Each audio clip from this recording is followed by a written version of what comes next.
अरे काय करता, काय झालं? काऊन घरात बसला? काय करा, 30,000 रुपये एकरानले काही वावर लागून नाही केलं नाही. आणि ठोकणीचं 2 वेळा मुळा लागलो, पाण्यानं लेका चाट दिली. मी वावर आता 30,000 केलो. 15,000 रुपये माझे एकरा मागे गेले, म्हणजे 45,000 रुपये माझे गेले का याच्यात आता. मग आता काय राहिलं? पराठीचं निघाल ना. अबे भाड गहू, हे पराठी आहे का? हे पाने केवढी आहे पराठी आहे? झाडभर काय बरं हे पराठी आहे का? हे एवढी निघाली तरी काय झाडभर पराठी आहे? काय करावं आता? आलं की फाशी गावावर काम आता. हे काय लागते आता या पराठीला? तू सांग. हे झाडभर पराठी निघाली, त्याच्यात अजून टोपे काढा लागते. आता हा महिना पाय कोणता, ऑगस्ट आहे, आणि टोपा आता याच्यात काय टोपा काय लावा या पराठी? सांग आता. 45 गेले ना, अजूनही 20,000 रुपये जातात, म्हणजे 55, 60, 65,000 रुपये जातात. आणि कापूस किती होते याच्या अंदाजी? किती होईल मग अंदाजी?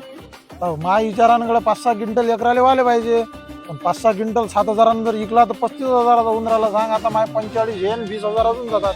65,000, 35 कुठे 65-20,000 रुपये घरूनच चालले. आता इलाज काय सांगा? माझ्या तर डोकं काम नाही उरलं गड्या वावरानं.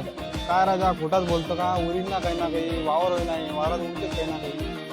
काय उर राहिलं? केसाले फुगे या वावरात. जर ठोकणीची आता पाडून टाकतो पुरी पराठी, उघडून फेकून देतो पुरी पराठी. आता काही कामाचं डोकं लागू राहिलं माझ्या आता.